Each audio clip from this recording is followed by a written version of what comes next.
morning and welcome to another edition of Roadhouse Live. We are live. Today is November 15th, 2023. That is November 15th, Bender 23. Indeed. Fun fact. You ready for a fun fact? Sure. We are almost to 2024. I don't even know. We still got to get through fucking Thanksgiving and Christmas and no. No? Then you got to find a place to live? And there's that. Yeah. Yeah. Yeah. I got to go sign those papers today, get paid tomorrow, and then I got to go buy shit. There you go. Be You busy. check something out? No. It's all going to be, we don't know where we're going yet. I mean, the idea is that we're going to go out to the ranch, but over the course of the next, 3 to 4 weeks, I have to get a road. I got to get well. I got to get septic, and I got to buy some trailers and shit. It's going to be. I would imagine you need to put some and get moved too. Yeah, I did get a storage, a big ass storage unit. I got a 40. What is it? It's a 46 by 16, massive. That we're just shoving everything in, and it's super tall. I mean, it's RV storage, but. Right. So yeah, we've got a little bit of a start on that, and we've sold a lot of shit, but it's the next 4 to 5 weeks, 6 weeks is going to be crazy. And, for those of you that don't know, my son broke his knee and he has surgery on December 1st. We have to be out of the house by the 7th. So I'm we're going to have this kid that just gets out of surgery. It's we're going to have to be, toting him around while we're trying, instead of him being able to help us move. I think he did this shit on purpose so he doesn't have to move. That lines up with everything you've told us about him. Well, last time we moved, it wasn't the last time, but it seems like every time we move, either my wife was pregnant or, just had a lower injury or something. It's I always end up doing it all. So told my wife no sex between no, just kidding. We're past that. Oh man. All right. Well, so data yesterday created explosion. Data today created, a big old empty wick sitting up there. And then a sell back on a pop on the dollar. Dollar moving up was kind of, makes sense in a lot of ways based on that data being fairly good. The question is does it fade back down? One of the things that I was noticing yesterday and again into today, and I think Freeman commented on it again this morning, the VIX seems comfortable here. It seems comfortable. I don't know what that means, but it seems comfortable enough to where it does not want to move. It is kind of just, in it, stuck in here, sitting where it is. So there is that. We still have NVIDIA ER, I believe, next week. From a news standpoint, Xi is in America. We'll be meeting with Biden today, I believe, along with some other CEOs, including Elon, CEO for Microsoft, also as far as having chats and conversations. Their data and their markets were absolutely on fire to the upside last night. Legit on fire. I think the hang was up 3-4%, something like that. The Nikkei was up nicely. Everything is kind of moving and in the right direction from a market standpoint and data standpoint to where, the worst might, the near term worst might be in. And you say that, you knock on wood, because as we do know and should be very comfortable with at this point, they really, really like headlines to create liquidity. They really, really like that. Love that. They need it. They will manufacture it. They will pull it out of the air and be like, hey, let's throw this up against the wall and see what happens. That's kind of the world that we're in and the market that we're trading in. From a flow standpoint, yesterday flow was really, really interesting. I would say that it was as bullish as it was as far as the move up. The flow was not exactly to my eye, just like, wow, this is pristine. There was a lot of mess and slop in there. And I think that kind of happens sometimes, Bender, when people get caught offsides, because it was very, very difficult to differentiate between what is good and what is not good. And some of the flow was kind of like that because you saw a lot of stuff on the bid. I saw very little directional type stuff, very little, as far as being like, yeah, no, this is which way we're going. This is how we're going to go ahead and roll. I think yesterday was a squeeze off of that data. Today is going to be, how do we digest all of this out? How do we figure all of this out? So I have very low expectations on the day. We're within range of starting to be able to say that ATH thing a little bit louder, if everything keeps on moving in the right direction. And it, especially, Benner, how many times have we talked about over the last, let's say, year or two, you get on the wrong side of a market dynamic shift and it'll destroy you? It has been mentioned, yeah, several times. Several times. Yellen gave that speech. If you decided to double down on your short position, you did, Fred. Mm-hmm. Yeah. You did. You got no monies anymore.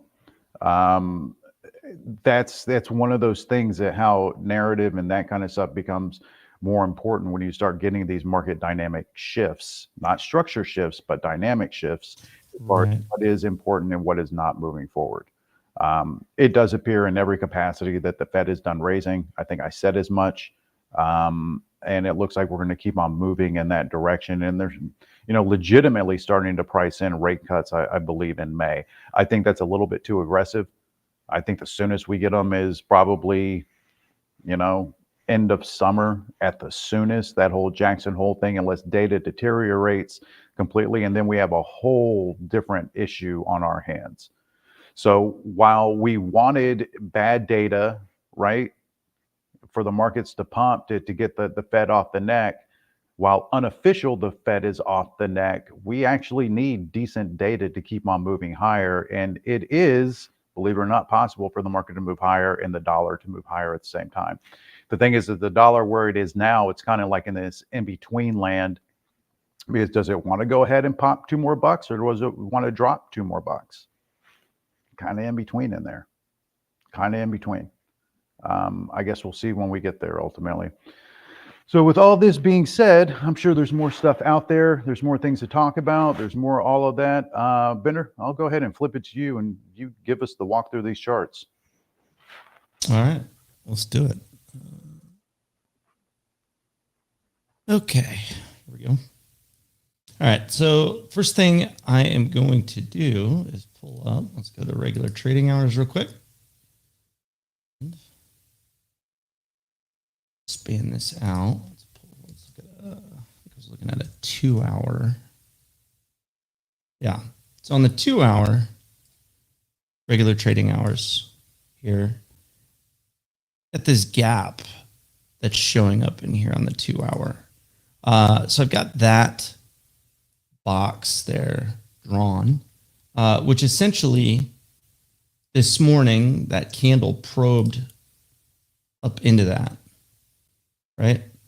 I just kind of wanted to point that out. This is, again, when we talk about when you have these quick moves without a lot of two-way action, it can move quickly the other direction once it gets up in there. So if you look at a 60-minute, it's like, there was not much. There wasn't any two-way action in here. The top of that 60-minute fair value gap being 45.57. So let's go back over to current price here, and you can kind of see where stops would be stacking here on the 60-minute. Go to a 15-minute, becomes even more apparent there that I would think that at some point this will get taken. That's where I would be looking for the first possible reaction. Again, once a level gets taken, you kind of wait for that market structure shift. See if it gives that to you. But yeah, on a push down below, this is 45.18 half.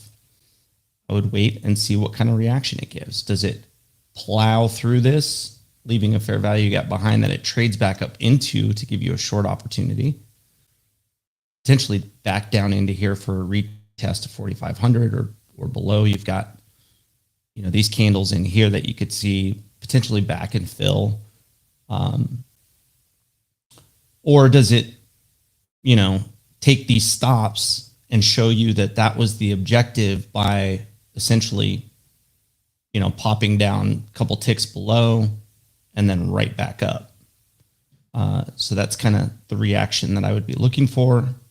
See which way they want to take it.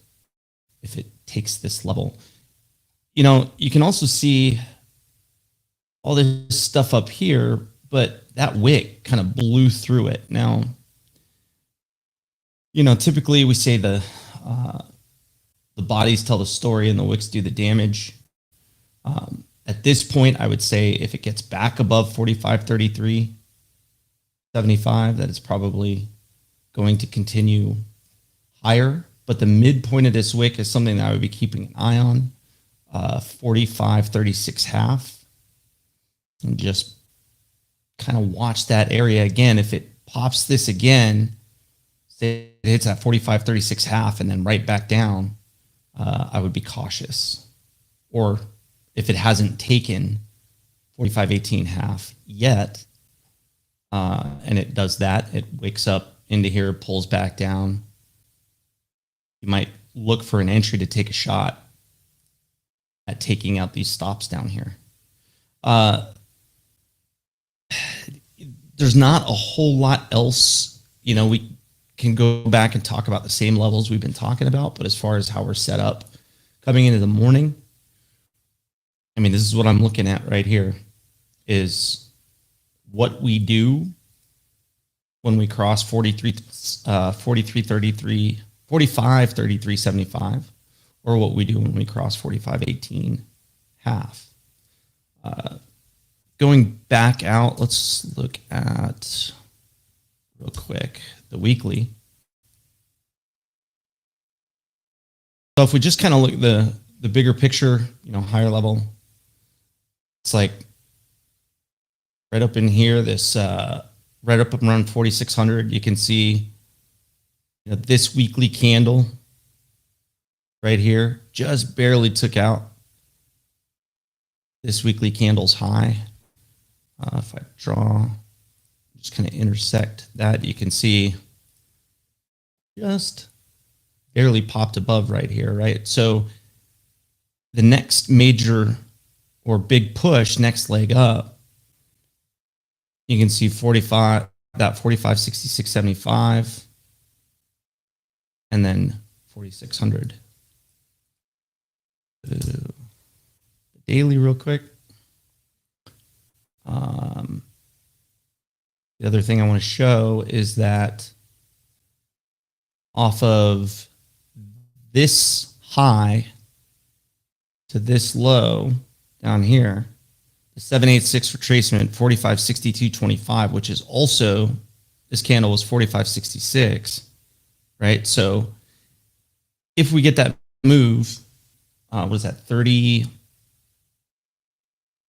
up from here? If we get that move and we cross 45.66, you got a lot, you got the fib players, takes out the stops that started this down move, right? So that would be a big area. Like, again, head on a swivel. We picked out a level yesterday. We talked about a level and we said if it gets up here, like that's where I would potentially be looking for that market structure shift, or at least anticipate some sort of pullback. And it did. It wasn't, wasn't huge, but it was like 20 points or so. If we get up over 66 here, you really need to be looking out for that. Looking out for, kind of that bigger picture. All right, we've taken all this out. There will be likely on the first push up above here, there will likely be sellers there that have just been waiting for this, right? That are ready to pounce. I'd be very, very aware of that level. Outside of that, let's go. I don't think there was really much. Not much else. That 45.18.5. Yeah. Peak below that and a pop back above. If it gets below that, again, wait for that market structure shift to show you that, okay, that was the objective, or wait for that forceful move down that leaves that fair value gap behind that you can trade into and short. I think that's about all I got. All right. Very nice. Very and nice. I agree with you. It's Wednesday, not. I don't have huge expectations today. Yeah, yesterday was a good day. Today it's like, the only thing that I'm really, really curious about is what the tone coming out of these conversations with Biden and Xi, what that tone is. If it's like, hey, we want to work together, make a better world, we're not blah, blah, blah, whatever it may be. I think that tone coming out of it, because it's like, there's a game being played over there, right? So we're like, you can't use these chips. They're like, okay. So then our companies scramble to be like, okay, so how are we going to make these chips available under these laws? They turn around, well, maybe, just maybe, we go ahead and hit Apple on the head saying we're not going to use their phones. And then maybe, just maybe, they step out and say, you know what, we're open to buying some planes from Boeing. That's about as American proxy as it gets, as far as Boeing is concerned.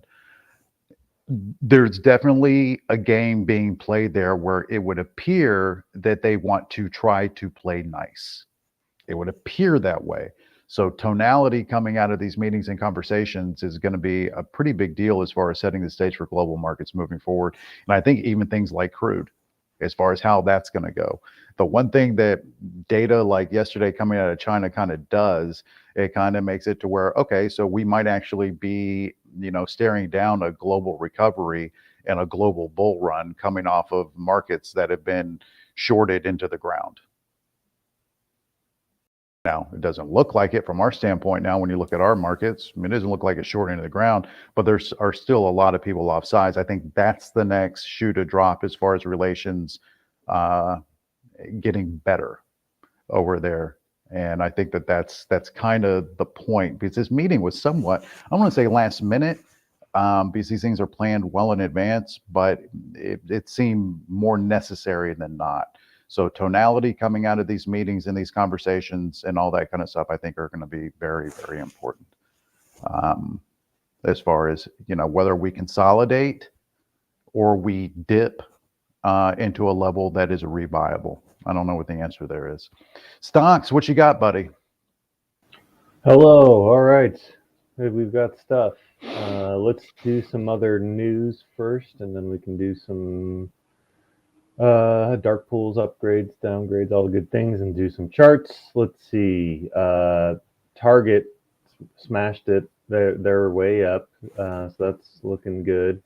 GM takes a key Tesla gigacasting supplier. I don't know what a gigacast is, but they got one.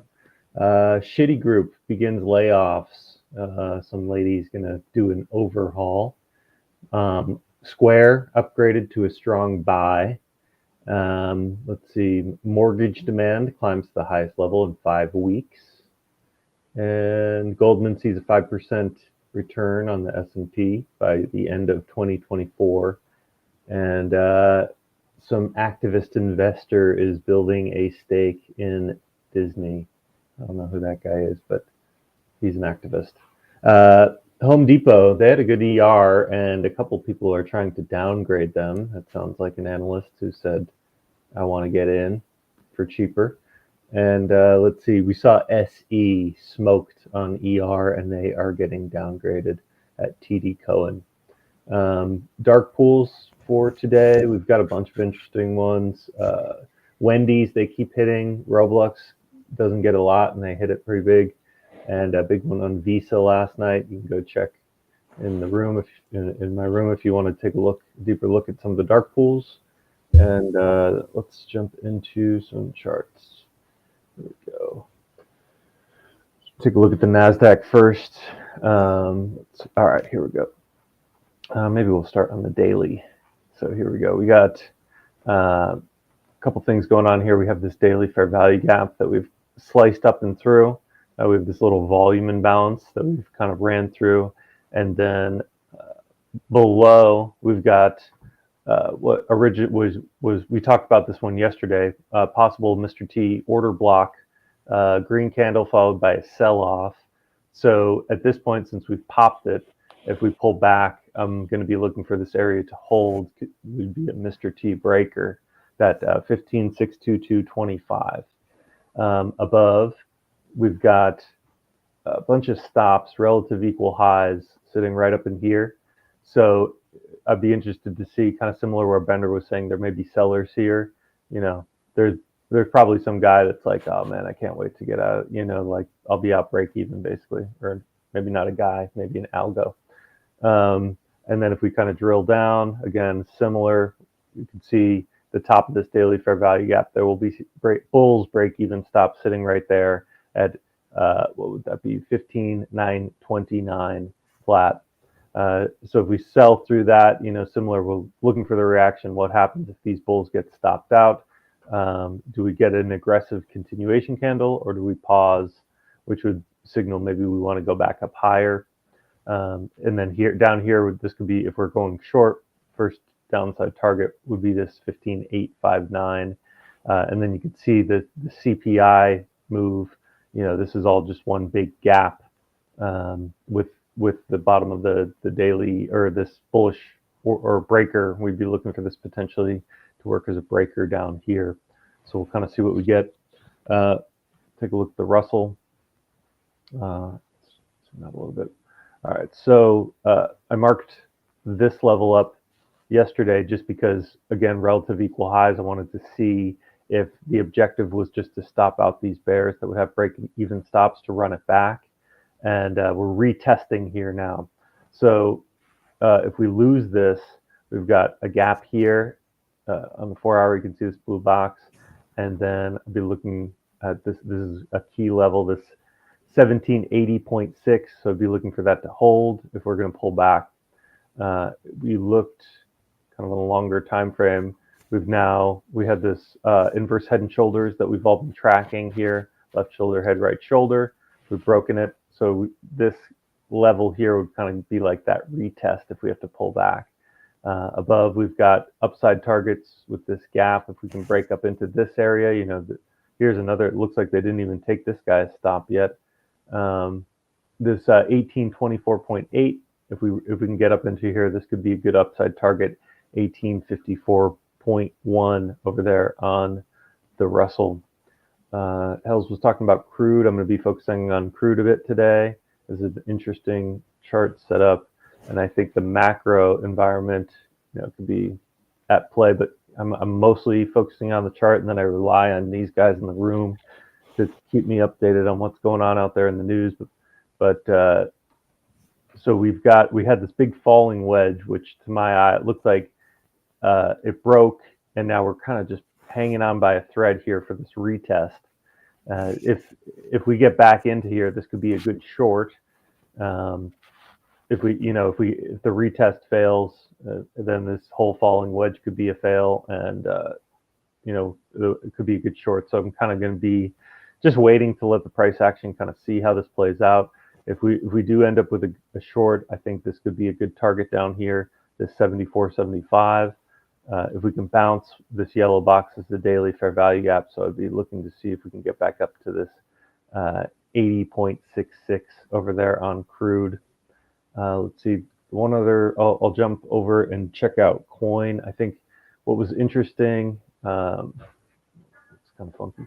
What was interesting on the big bull move from yesterday is that the crypto didn't participate pretty much at all. And so I kind of want to keep an eye on coin and see if there's continuation. This is a big dark pool that came in this week for coin. 9264 is this 15% of average 30-day.